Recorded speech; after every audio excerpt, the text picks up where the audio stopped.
Hey, good humans, welcome to Middle Ground. Keep an eye out for an interactive prompt in the middle of this episode, and thank you for watching. Step forward if you agree. Our generation is misinformed.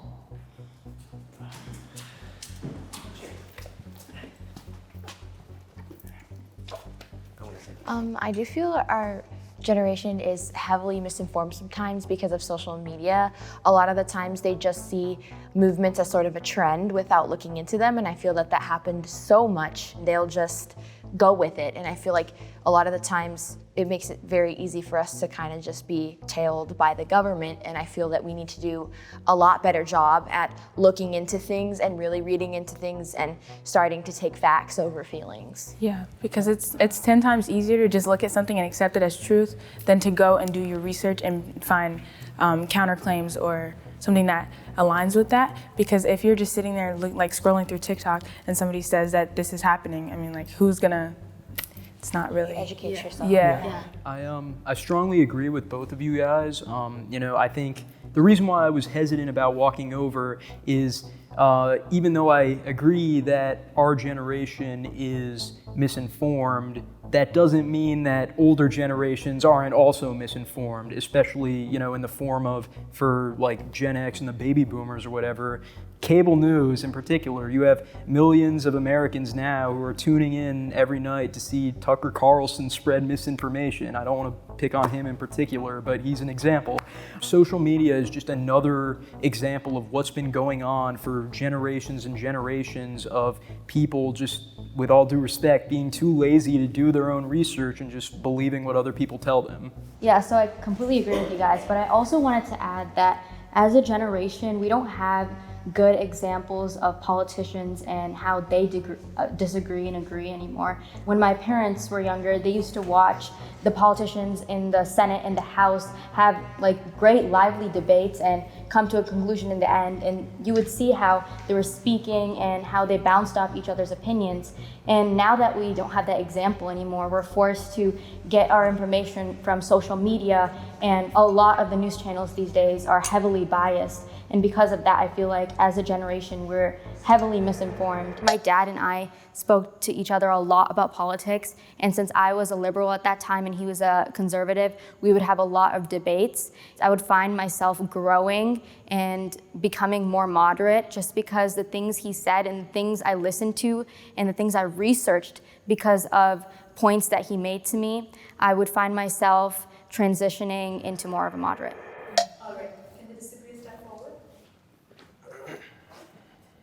I disagreed because in 2022, truth is becoming less and less objective and more subjective. And there will always be objective truth, but humanity will stray further and further from that, especially when a lie can be attached to an emotion. You see, we are thinking less and less critically and more emotionally as a whole. And so when you see something like, for instance, George Floyd, May of 2020, that just strikes your heart. First thing you want to do, go to Instagram and post a black square. Now, what is that doing? I don't quite know. But what it made you feel was like you did something to help that poor fellow who got a terrible thing that happened to him. When I was hearing this question, I was thinking, like, is the majority of like my generation, aka the people I know, misinformed? And I would definitely say yeah. I feel like the lack of information is like almost as bad as like receiving the wrong information. I want to touch up on something you said. I think it is true that social media did change the way we receive information, whether that is misinformation or the truth. But that doesn't make us misinformed because of that. Obviously, like, yes, you have social media, it's so much easier to get information, but I don't think because we have social media that automatically makes you misinformed.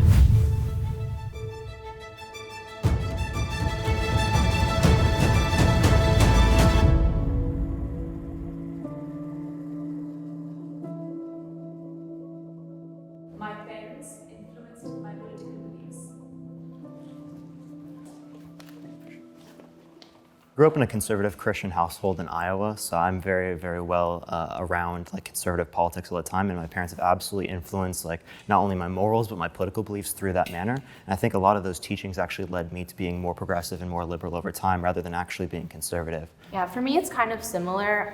My dad is Christian, but in Vietnam they have this thing where actually like they practice both Buddhism and Christianity. From both religions, both Buddhism and Christianity, it's always taught about like we as a community need to take care of each other, we need to respect each other, and we need to create like the best society we can. My parents not like directly telling me like, oh, you should believe this or you should believe that, but just the way that they have taught morals to me and also their own personal experiences have influenced my own beliefs. In Buddhism, it's basically what can you do that is the best for others. Of course, not everyone agrees with my beliefs, but regardless of that, I still want them to have happiness in life. I'd say my parents gave me probably one of the most interesting childhoods out there. I was observant, so I watched my community, and when I saw how things had progressed in my community and then sort of just stopped, especially during the housing recession and crash in 2007 and 8, I had a deep question as to why aren't things getting better. They didn't teach me anything. They let me learn my own way. Because if they had taught me something, I wouldn't have had the thirst to know more. So why did you step forward? I stepped forward because I believe without them, I could have had some other sort of beliefs, but I felt that what they taught me pushed me down my path. So I became a conservative in 2018, and I became that based off my research. I was actually a liberal before that, just because everyone else around me was a liberal. I would vote for Trump in the upcoming election over Biden or over anyone else that runs against him. He embraces free market economics just like I do. We need less government spending. We need to cut taxes. We need to cut government spending, and Donald Trump will definitely do that. Are your parents conservative? They are actually, but politics never came up in my family before Trump became president. So they did not influence me to be a conservative. But there were 2 years in between, Trump being inaugurated in 2017, and then if it was like late or mid 2018, about a year and a half of Trump being in office, running headlines, a lot of big things happening. Are you sure none of that and their commentary at the dinner table maybe didn't influence? No, I remember 2016 election. They didn't say a thing about who they wanted. That's hard. That's hard. I know. I'm telling you, it just didn't come up. And obviously, this country is way more political now than it was 10 years ago. But I'm telling you, I just became a conservative based off my own research. Our whole entire family is very much on the left, like Democratic, liberal, but my mom, she was not, and she would claim that she was a Republican, but I don't think she knows a damn thing about what that means. But like, she... Shots fired. Right. But there was a lot of tension, whenever we would talk about certain political things that I would bring up. And then my brother, he's very right-leaning. One day I came home and they were going through a journal of mine that was just of my liberal views and Black Lives Matter, stuff like that. And then I realized that in that moment, I was like, we aren't on the same page, and I don't think we ever are going to be. Moderates are the solution.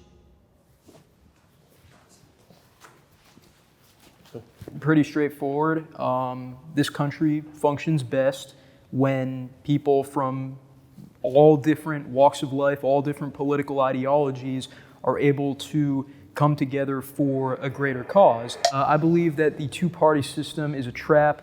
I believe that political parties as a concept are antithetical to democracy. Yeah, I completely agree with you. And I also just want to add that I think both parties are a lot more radical than they used to be. And I think moderates are helping bridge that gap in between and kind of showing that, you can agree with both parties, which can help, especially in Senate and House of Representatives, to come up with better policies and to come up with better laws that help our people instead of, the bickering that we see among our politicians right now.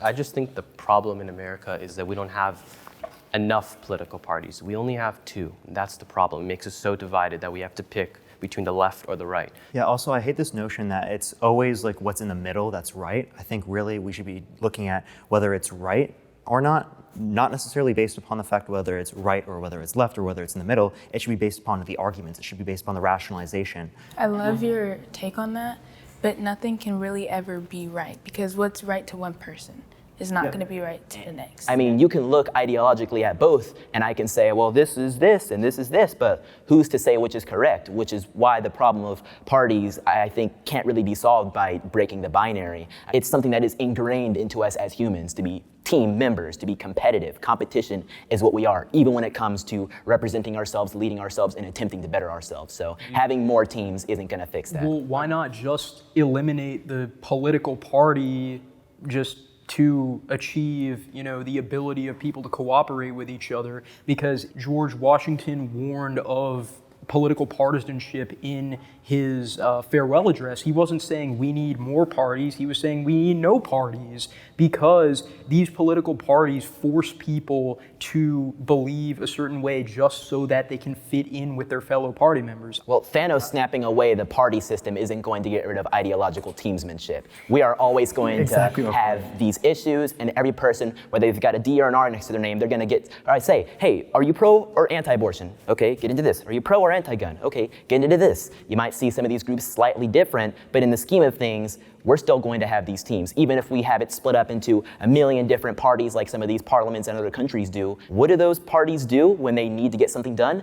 They form blocs, they form coalitions, which is basically just reducing it back to the binary. We are still going to have these binary teams because that is just the way humans work. So you think politics should embrace the binary system?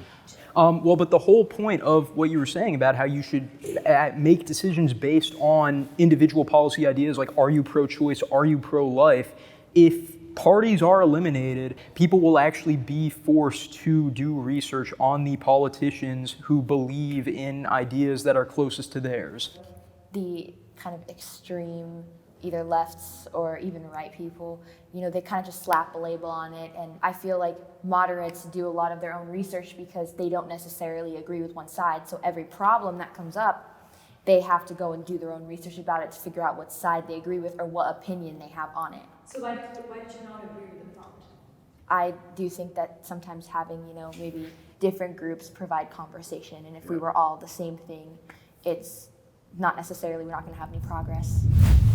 Neither Trump nor Biden were good presidents.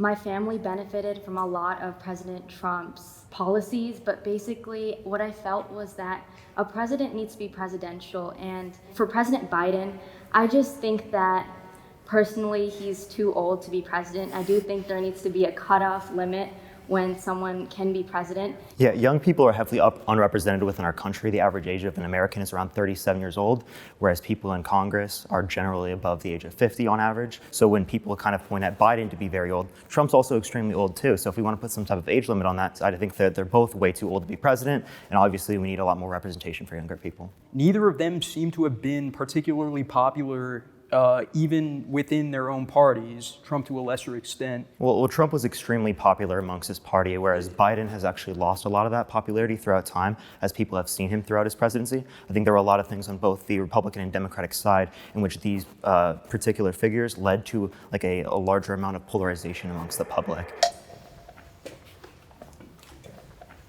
I don't like Trump because of a lot of the racist things that he has said. And if you're out making jokes about, oh, I'm going to build a wall, and even if it was serious, that's not something to joke about, and it seems like it's very targeted towards one specific group. Joe Biden has a much stricter racist history than Donald Trump ever has, and in my opinion, ever will have. During the 2019 presidential cycle, Joe Biden said, if you even think about voting for anybody other than me, you ain't black. And when I learned about the atrocities that the Democrat Party had done, not just to the world and to America, but to my race specifically, it told me something that I could never, in my opinion, be a Democrat, and it would take a lot to even vote for one. And on top of that, back in the 80s, he was responsible for, as he said, wrote the dang bill, the Clinton crime bill, which was responsible for throwing a lot of people that look like us in prison. This guy is weird. I mean, within your statement, you didn't necessarily acknowledge any of the racist history in relation to Trump as well. So if we're only going to put eyes on like either Trump or Biden, I see that not necessarily to be like the most consistent framework for looking at this. Of course, and I understand why you say that, but she didn't actually provide any examples of a history. She provided a media mismanagement of what he said in 2015/16, talking about immigration. But every time Trump tries to talk about this, they call him a racist and a xenophobe. I come from a family that is of immigrants. My grandparents don't speak English, and they are from Mexico. And a lot of the time people were bashing Trump for that being a racist thing. He's trying to keep them out, but he's only trying to keep the criminal individuals such as, drug lords or people sending drugs to our country. At the same time, though, it's sort of like disingenuous to say that, the immigration policies are just keeping the bad people out, because at the same time, it's almost impossible for most people to emigrate to the United States legally. Billionaires can solve problems better than the government.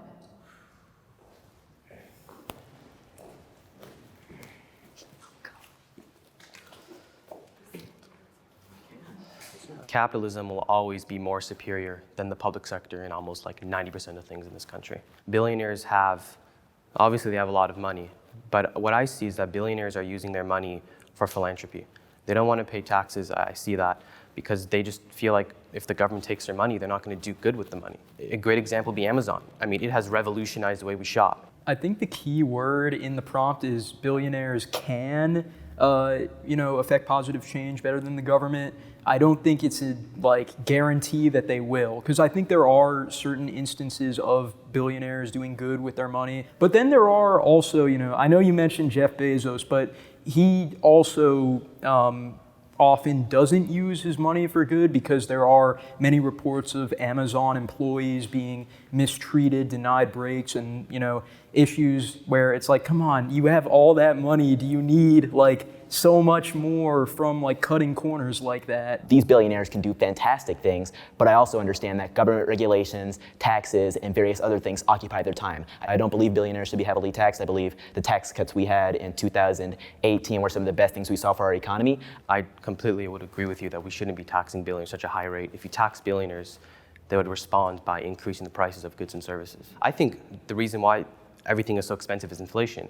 But in the past, when inflation was low, there were times where things were very expensive, and that is because of the fact that we have high corporate tax rates in some states. Well, so I respectfully disagree with the idea that taxing billionaires, or specifically leaving billionaires untaxed, is beneficial to the American economy, because the most prosperous era for the American economy was the 1950s, the post-war economic miracle. That was when billionaires were being taxed at a rate of 90%. And this isn't socialism or anything. This was under American capitalism, under a Republican president, Dwight Eisenhower. And this was right after a fantastic, I hate to say fantastic war, but it was a fantastic war for us in which we got so much American pride, and that Republican president, Dwight D. Eisenhower, then utilized that money that he taxed from those billionaires to create a great system, which is the interstate system, which is a fantastic thing that connects our country. But unfortunately, the government isn't really investing money in things like that anymore. It's investing money in weird programs and things that the average American isn't going to benefit from. So billionaires do have a lot of money and a lot of influence in order to do good within our economy, but nowhere near the ability of the government. If we're talking about billions of dollars, the government has access to trillions of dollars on a federal scale, yearly speaking. Yeah, in some circumstances like Mark Cuban, they absolutely can do those things. It doesn't anywhere near compare to the level of access of healthcare that they do have in these other countries. And it doesn't compare to the damage that will happen to the average American when the government decides to pull trillions of dollars out of nowhere, because we have to remind ourselves the government makes nothing. The government takes from every single citizen standing in this room that pays taxes each and every day, including state governments and federal governments. They start throwing trillions at random things like, healthcare for everybody, which can work for a country that's the size of maybe South Carolina, but will not work for the size of our country. Yeah, I would say that's because our government actually mismanages the money comparative to other nations. We spend a lot in terms of our per capita on healthcare, more than other countries, yet they actually have better health outcomes and they cover more people. So I do think there are lots of things that the United States could do better comparative to other countries, and we can learn a lot more from those other countries, and yet we don't do that because of this idea of American exceptionalism. When you were talking about how it's much easier to manage a country that's smaller, that's completely true. Whatever the national government doesn't really affect me. And that's why for me, I'm a very strong participant in my own local government, because you can actively go there and talk about what you want things to budget, and it allows you to actually see tangible effects. The Supreme Court is out of touch.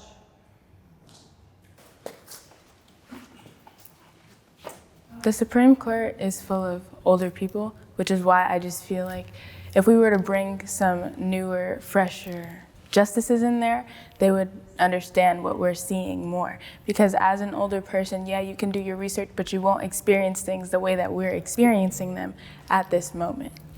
Yeah, I agree. And also, the original intention of the Supreme Court was to be a nonpartisan, strictly legal governing body. Anything is contingent now on how many people on the Supreme Court have R's next to their names and how many people have D's next to their names. I don't think the Supreme Court makes decisions based off what society wants. They make decisions based off what the law says. The Supreme Court is a non-political branch. I so disagree with that. The executive branches and legislative branches weren't really necessarily created to be political either. They were created to create laws so that we could live moral and just lives. The Supreme Court and the judicial branch as a whole is something that was created to be nonpartisan, but unfortunately that's not realistic in 2022 anymore. And that's why I don't say they're out of touch, because we're all out of touch. And if everybody's out of touch, then we're all in touch, right? Well, not necessarily. It would just mean all of us are out of touch. If you look at the foundation of this country, there were political parties within the executive branch and the legislative branch. There were no political parties in the Supreme Court, never. Yeah, so like in terms of the founding fathers, they were heavily against political parties. I think the process outside of the Supreme Court of how we determine Supreme Court judges is like the messed up process, not necessarily the Supreme Court in of itself. I just think that we should never politicize the Supreme Court. Really the best thing we can do in this situation is try to make general public a lot more a part of the process in determining whether or not these justices should be in that place based upon not only their merit, but also like the things they're advocating for. But rather than it being based upon like specifically the political parties, we need a multi-party democracy so that multiple different sides are looked at different times and say, I want to pick a libertarian, or I want to pick a social democrat, or a socialist, or a liberal, right? There are lots of different options that we should have in order to have more of a competitive political marketplace. But wouldn't it make it more political for the people to choose their judges? Yes, absolutely. I'm pretty sure we do vote in the people that pick the Supreme Court justice. You vote for the president? We vote for the president, but And those are for other the topics senator in that particular, also not confirms necessarily like jurisprudential or like law in particular. I'm hopeful about my future in this country.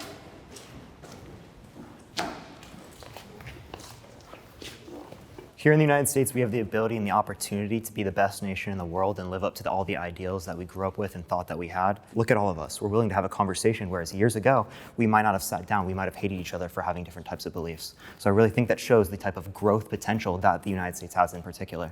I personally think I have a great future in this country, especially being a woman, because I can sit here and wear what I want, say what I want, and have just as many rights and equal facilities as you do, as in other countries. That's not awarded to all women or even all people. And I feel that our country gives us some of the most privilege in the world. So for me right now, I live a great life. I have a house, I have a cat, I have 2 dogs, and it's great. But I feel like things could always be better, you know? And I think that's what I like about this country, is that we have a government where we can actively participate in, and we can make the changes that we want to see.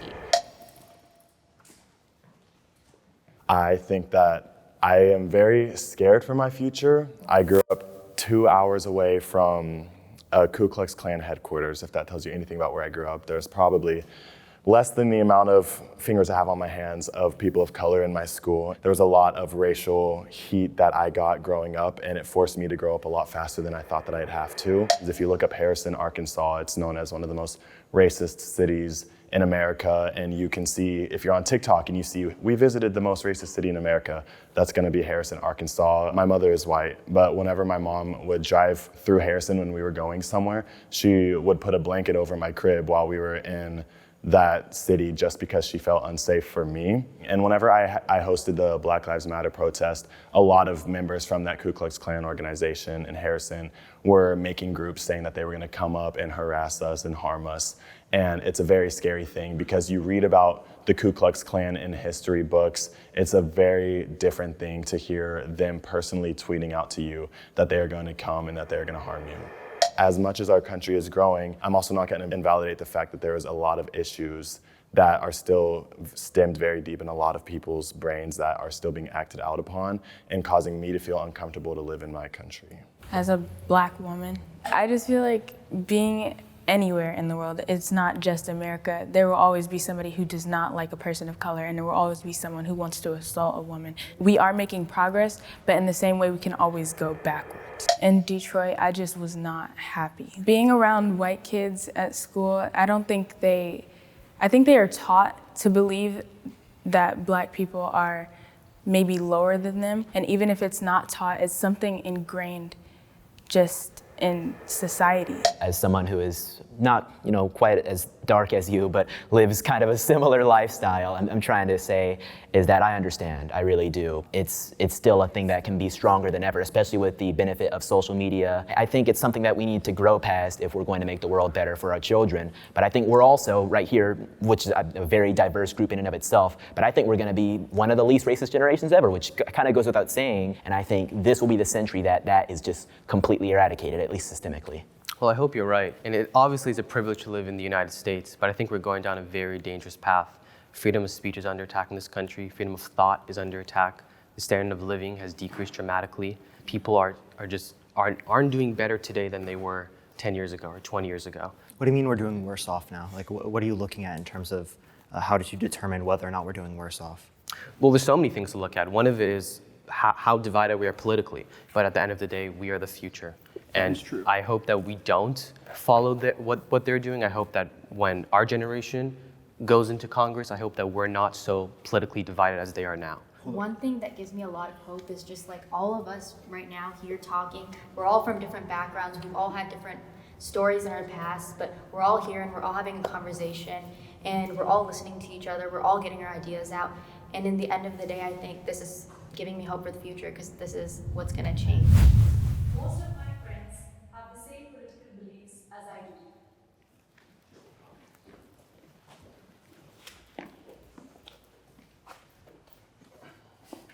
I came from a very conservative and Republican city and state in Arkansas, and I grew up around a lot of people who did not have the same beliefs as me at all. And a lot of the people that I would try to keep in my circle who did have different beliefs were blasting me on private stories and stuff like that and making me feel like I was dumb.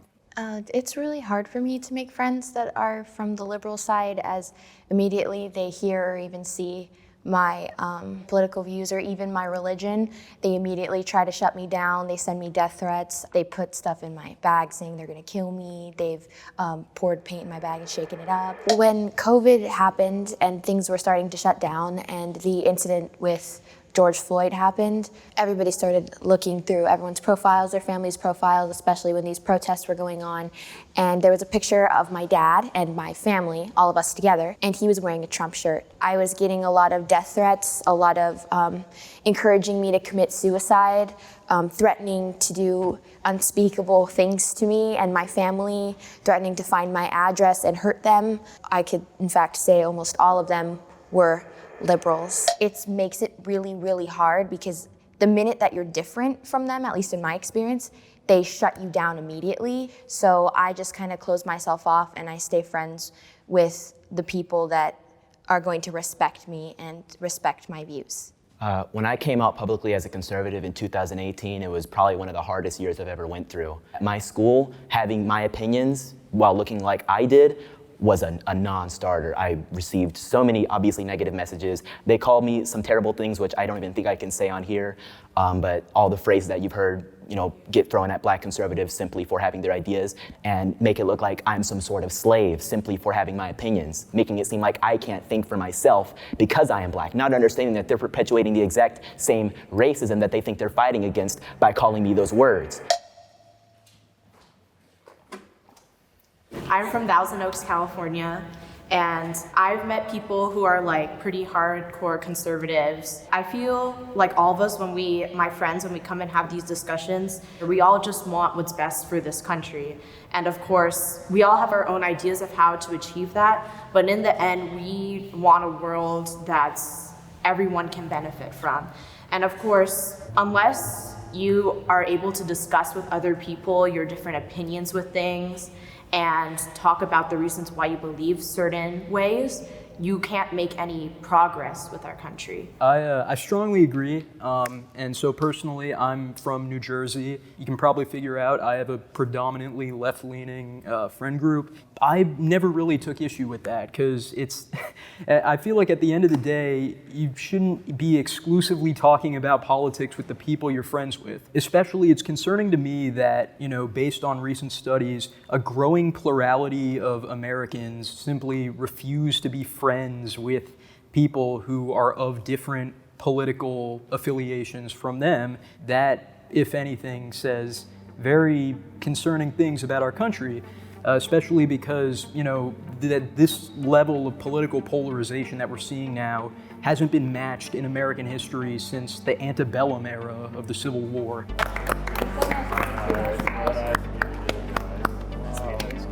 Yes. So sorry, but I'm sorry. I can't really see the lights. Oh, step off. Step off.